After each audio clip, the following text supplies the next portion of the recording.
Start. Hello, world. This is the Brothers Blue, and today we're going to be doing our top five for movies. And this is one that we have talked about and has been a long time coming because honestly, you are a cinephile. I'll comfortably say that. And I think I am close to that. I watch a lot of movies, but I don't know if I'm quite on the level of movie watching that you are. Well, no, Um, I would say you're a cinephile, and calling me a cinephile is putting it lightly. Yeah. yeah.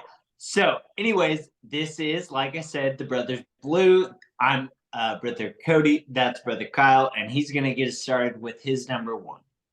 Yeah. So, like you said, kind of a long time coming. We did directors and a few other top fives. And this is just our top five favorite movies ever. So my number one, and it only beats out my number two because it has a comedic element to it. Right. And otherwise, it's like I don't really like my number one more than my number two. It just makes me laugh. But Right. and number two does it. My number two absolutely doesn't make me laugh. So my number one is "Oh Brother, Where Art Thou," and it's uh for those of you who haven't seen it, the depiction of the Greek story of Odysseus, and it is a film by the Coen brothers, who actually did make it into our director's video, because they are just that good. They've done a million other things, um, including movies that will be on this list. But the Coen brothers made, their telling of the story of Odysseus with the movie "Oh Brother, Where Art Thou?" And Right. George Clooney was essentially the character of Ulysses. Um, so yeah, that's my number one. What is your number one? Well, real Oh, quick, I will say, sorry, I'm eating Cheez-Its. Um, the thing that I really appreciated about that movie, um, first of all, George Clooney when he's funny is like Burn After Reading. That's another one where his character is just hilarious. yeah, Um, and I do you agree that his character in Oh Brother Where Art Thou is just hilarious?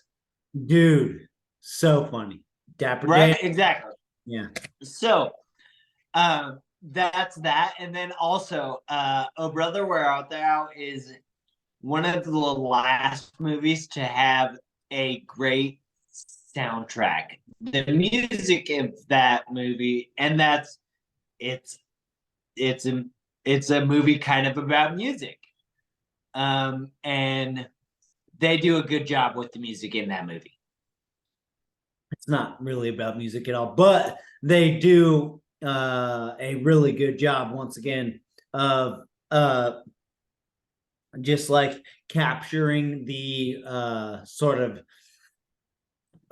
spirit of that time and place, with the music that they chose to use in that movie. And it's funny Right. because obviously, like, you talk about me being a cinephile, I even the music in that movie was done by a a musician by the name of T-Bone Burnett, and Right. he is technically, I guess, like a country music star, but he has made the score for multiple movies. But he, "Oh Brother, Where Art Thou" being one of them, he is literally uh in the credits when it says music by T-Bone Burnett. So Yeah. yeah, Right. T-Bone Burnett is pretty awesome, and he made the music in that movie. And yeah, once, like, It really is the movie isn't really about music. It's about the Odyssey. It is the story of Ulysses Everett McGill. That is the character that George Clooney plays, and they just T-Bone Burnett. The Coen brothers did a good job hiring that guy to do the score for that movie. Okay. Yeah. So, anyways, you previously tried to hand it off to me and asked me what my number one was, and I sidetracked us by saying the soundtrack of "Oh Brother, Where Art Thou" is next level, and it is. It's like a great movie soundtrack. Yeah. Um, my number one movie is Good Will Hunting, and it is, Matt Damon and Ben Affleck and Robin Williams and Gus Van Sant directed it, and it's just, the best movie ever. So, The other thing is, about Good Will Hunting is Casey Affleck actually plays a really, really good comedic relief in that movie. yep, I agree. Yeah, and Casey Affleck has come into his own, obviously, as an actor and director. Like he didn't really stay in the shadow of Ben Affleck. He kind of stepped out No, of the shadow of Ben Affleck agreed. with his career. So the thing about Good Will Hunting is Ben Affleck, Matt Damon, Casey Affleck, Robin Williams, Gus Van Sant, and there were probably 12 other people on that movie. And that's the point I was trying to make. Yeah. Oh yeah, and one of them, Minnie Driver. Minnie Driver's she does great in that movie. So Yeah. And I can't remember there's I think he's a Swedish actor, but he's also yeah. pretty big guy. The other college professor in that movie. Yeah. Oh yeah, yep. I know exactly what you're talking about. He's in the MCU. Yep. Oh yeah. He plays the doctor that is Thor's homie. Yeah, and I think he's Swedish. I don't know. I think he is Swedish. Anyways, that's kind of the weird thing about my top two movies that I'll just be perfectly candid about is I am a man who's in touch with my emotions, and if I watch Good Will Hunting from start to finish, I will cry during that viewing. Yeah, I'm gonna cry if I watch that whole movie. I agree with you entirely on the first one, and the second one only at the ending. So get us into your number two, because I know. All right, cool. Yeah, yeah. Only the end for me. Only the end. It's but because there are times there are times throughout Good Will Hunting where it's God damn. Yeah, I agree. And that's the thing is Good Will Hunting has a couple of parts where I'm yeah, sometimes that'll just make me cry. So, but you're right. Forrest Gump is my number two. And at the end of Forrest Gump, when he is at Jenny's grave and talking about little Forrest, it's just come on, man. Tugging at the heartstrings. Yeah. And it always reminds me kind of what you were saying before, or not what you were saying before, but a sentiment, or I think it's a meme that I saw, and it was my relationship was just like Forrest Gump. I was retarded and she was a whore. Yeah. So. Wow. Yeah. And so that's my thing is Jenny is the worst person ever. Except for the fact that she's so kind to Forrest. Yeah. First person to be Yeah. nice to him. Yeah, so Yeah, you gave him a seat on the bus. Um, so that's my number two. And Forrest Gump will make me cry every time. If I watch the last 10 minutes of that movie, I'm gonna cry when he's at that grave talking about his son. yeah, and it's a masterpiece. And what's weird is there are people who don't like it. Like, yeah, Tons of people. Yeah. they just don't like good things. Like, what? Yeah, okay. Yeah, exactly. All right, so I'll get us started with number three. My number three. No, wait, you didn't do your number two. Oh, my number two. Sorry, duh. Wow, that was ridiculous. Yeah.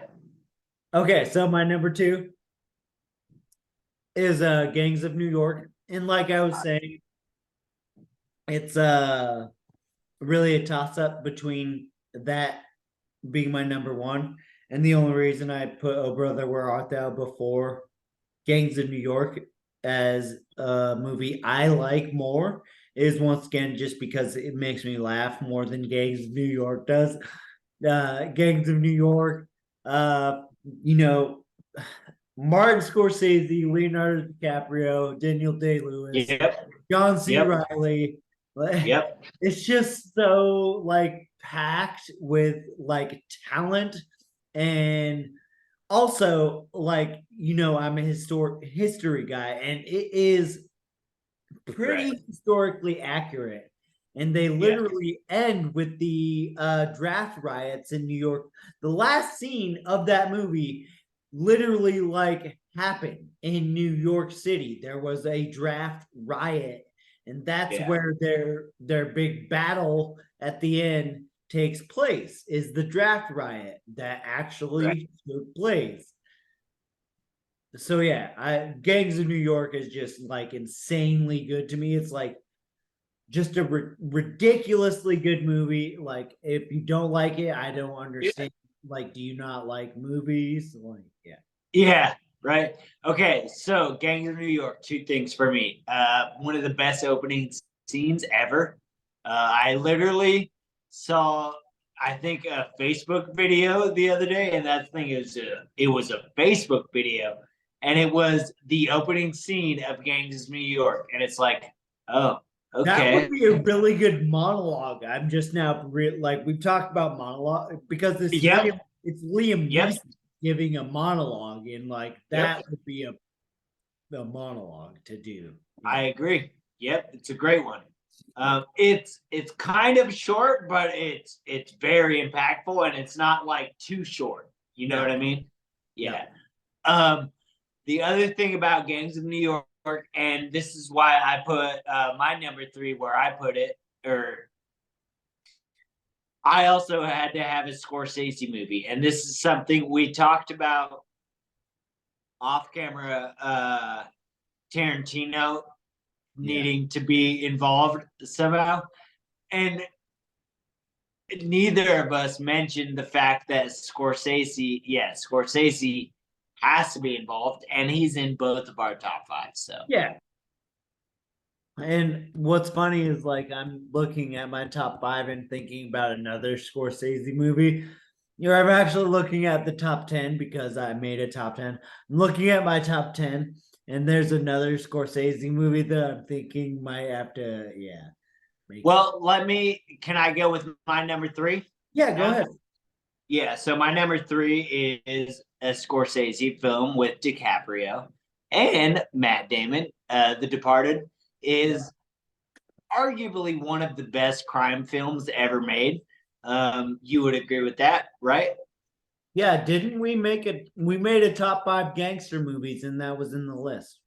Yeah, it was exactly. And so that's the thing is The Departed is just Jack Nicholson. Yeah. So anyways, that's a really good movie. That's my number three. It's Scorsese, and that's the thing is like I'm really glad that Gangs of New York was your number two and that we got to talk about it. Because it should be in my top 10. And the only reason that it's not is because you put it in yours. So we were able to talk about it without me putting it in mine. The other, well, I thought you were going to mention the fact that Gangs of New York and The Departed are powerhouse performances by Leo. It's like, dude, Jesus, yeah. Yep. Yeah, he's just like such a yeah, and we'll do a top 5 actors at some point, and he will definitely make that list. Yeah. Well, so- he might be my number one. yeah. So. And the other thing about The Departed, fucking Mark Wahlberg, dude, Alec Baldwin, like, yeah, those two characters are so good. Maybe not. Maybe fuck yourself. Yeah, exactly. Yeah. Oh God, so good. So and also, yeah, The Departed is one of those movies that I've seen so many times. I just rewatch it and rewatch it and rewatch it and rewatch it. Yeah. Right. Never And gets that's old. my Never agreed. gets old. I have seen it so many times. Yeah. All right. You go into your number 3. Yeah. So, and this is another. So a common theme we're gonna see here is overlap with directors. Yeah, man. I was eating. Oh. You did the Oh. same thing. You were eating Cheez-Its. I'm eating cashews. No, that's fine. I was gonna say I don't have a timer, so just so you know, I don't Yeah. have a timer on my thing. That's fine. I got it. Okay. Let me know. My number 3 is the Royal Tenenbaums, and yeah, exactly. And what's funny is we were just talking about, or I just mentioned Alec Baldwin. He narrates that movie. He's not even in it, but he narrates right. And that's his a testament to this is the point I brought up with Wes Anderson and the thing was about how even going back to the Royal Tenenbaums, just ensemble cast in the Royal Tenenbaums. You have the Wilson brothers. Alec Baldwin narrates it. Gene Hackman. Yeah. Gwyneth Paltrow. Ben Stiller. Like, dude, yeah, it's so like ensemble casts are like that. It's not Morgan Freeman ever, and no, Danny Glover. Danny Glover's in it. Yeah, Danny Glover's in it. Yeah, exactly. Yep. Yeah. So Royal Tenenbaums. Once again, I kind of had to put a Wes Anderson movie into the top 5 list. And when it comes down to Wes Anderson, that's the best one. No, he's another person. Like we talked about doing a Tarantino top 5. I could do a Wes Anderson top 5 easily. Yeah, so I would say my second favorite one of his is probably Hotel Budapest, but yeah. It's called the Grand Budapest. Oh yeah, but yeah, sorry. It's called the Grand Budapest, and you could see why I mix it up because it's all about a hotel. That's the name of the hotel, the Grand Budapest. Right, exactly. So all right. No, hold on. That was your number 3. I just gotta say, I rewatched the Grand Budapest like 2 days ago. I have half of Wes Anderson's filmography on DVD. Nice. Yeah. I have every Tarantino movie on DVD. Every single one. And the one I watched most recently is Isle of Dogs. So that's interesting. That was actually really good. Dude, he got like Ed Norton, Jeff Goldblum, Bill Murray, to do dog voices. Yeah, that's a good point. Yeah. That again, like you said, like all-star cast just to do dog voices. Just to do dog voices. Right. Yeah, Wes Anderson has some pull. Yeah. So my number 4 is one that I put in because again, this is like the director that we had to put in there. And if I had to pick my favorite movie of his, it's Pulp Fiction. Yeah. And that might have something to do with the fact that we saw it for the first time when we were like 8 years old. But that thing is like I feel like Tarantino had like it was like Reservoir Dogs, Pulp Fiction, and one other movie that it put out kind of around the same time. Am I right? Jackie Brown. Yeah, I That's love the Jackie Brown and I love Reservoir good. Dogs. And that's my thing is like it's so hard because I love everything Tarantino did, but at the same time, Pulp Fiction is probably my favorite. Yeah. And so we'll just talk about this later, but like, and just going off the cuff, Kill Bill, like, is Yeah. like, I love the Kill Bill So movie. good. I was like obsessed with them when they came out. But Yeah. not to get too off topic, Pulp Fiction, also another like ensemble cast, and that is also showing once again, dude, when he made Once Upon a Time in Hollywood, it was like Leo, Brad Pitt, all these other people. Like he is another people. He doesn't create the ensemble cast in the same way that Wes Anderson really does, but he kind of does. Yeah. Like I'm not a big fan of John Travolta except for when he is Vincent Vega. Yeah. Okay, so I got the Like 10-minute mark. So I'm gonna do my number 4, then we'll get into our number 5. But yeah, I actually Travolta is like Russell Crowe. I told you. I watch thing at the more I watch him, I can't find things that I don't like that he did. right, exactly. And it's like I feel like I wanna dislike hate the him. idea of John Travolta, but I actually like his act. Right? Yeah. To harken back to Holy crap. I don't really like the idea of John Travolta, but his work is pretty good. Yeah. right, exactly. You know what I haven't seen? Saturday Night Fever. But yeah. No, who cares? Sorry. Right. My number 4 is Inherent Vice. And so this will be one that like oh, you've seen it, right? Yeah, but only like once or twice. Yeah, so once again, it's my number 4, and also like my top 3 has been Oh Brother, Gangs of New York, and Royal Tenenbaums, and then Inherent Vice. Like all of these are just like the best movie ever, and like so, Inherent Vice is Paul Thomas Anderson, PTA. Yeah. Are you aware of him? Yes. Yeah.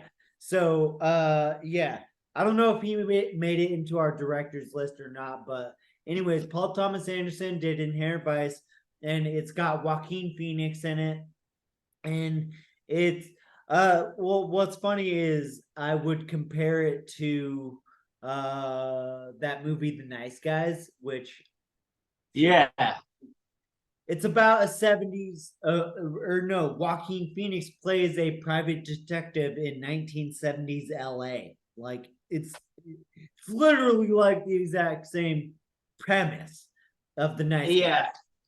Right. And I've definitely seen the one you're talking about, or the other one you're talking about is Russell Crowe and Ryan Gosling, and I've seen that movie probably 10 times. So the other one, though, I don't know that I actually have seen Inherent Vice. Now that I'm thinking about it, I don't think I've seen a movie where Joaquin Phoenix played a 1970s LA PI or whatever. you would remember. Yeah, exactly. So it's amazing. You should see it. I feel bad that my number 4 is a movie that we're now like coming to the conclusion that you probably haven't seen it. But either like I'm saying, dude, I don't really know what to say except that. Do you like Joaquin Phoenix? Yeah. You know, Paul Thomas Anderson makes good movies. Yeah. Except for we talked about The Master and how you don't like it, but I thought it was good. Yeah. Anyways, Paul Thomas Anderson, Joaquin Phoenix, and he plays a 1970s private detective in LA. And it's just it's amazing. It's so good. I can't believe you haven't seen it. Like, it is so good. Yeah. You know me though. I have everything, so I'll find out how I can watch it. Yeah, hopefully. We'll see. All right, so do your number five. Yep, number 5 is fun because it's where we come to Oh, wait. a Should I Wait, do what? my number 5 first? Since my number 6 matches up with your number 5. No, dude, come on, man. Our number 5 was the same, and that's what we were gonna end on.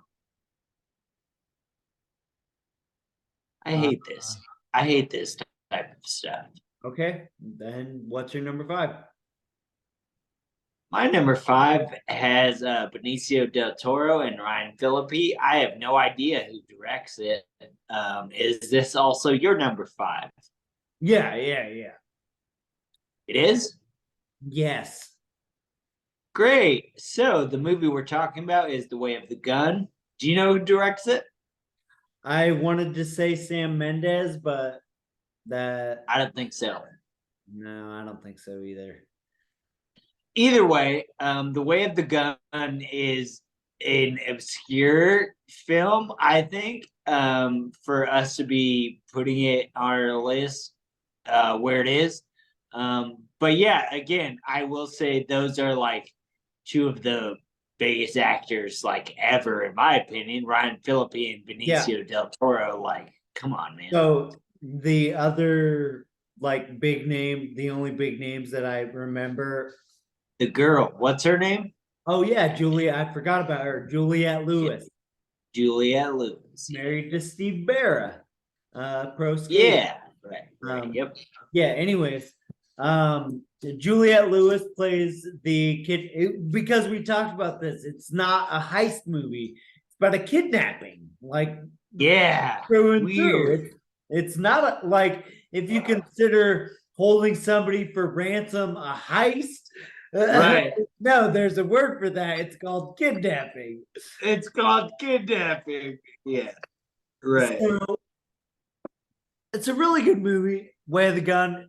A little, I agree. Probably more obscure compared to the other movies that were in our top 5s. And so yeah, Juliette Lewis plays the kidnapping victim.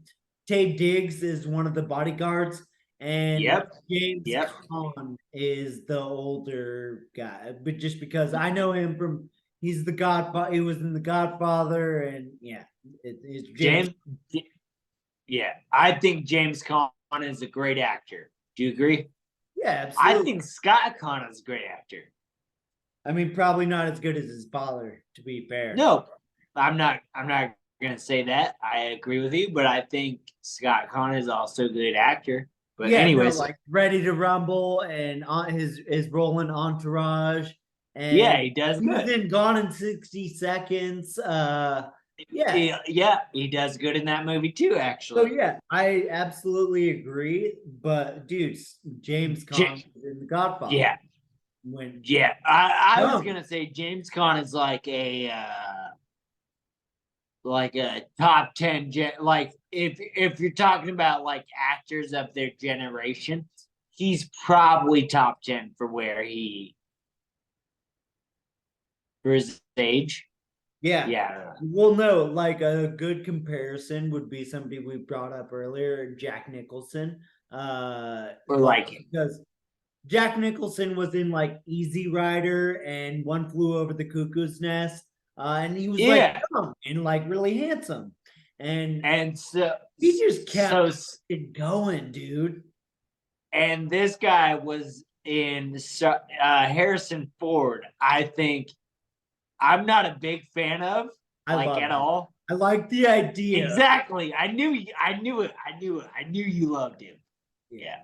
Well, I don't like Harrison. The whole Indiana Jones thing kind of, yeah, I don't know. I like him as Han Solo. Like, that's my thing. Right. Like, he's Han Solo to me. So yeah. All right. So we talked only about got- the way of the gun. Yeah, like a minute and a half left. So yeah.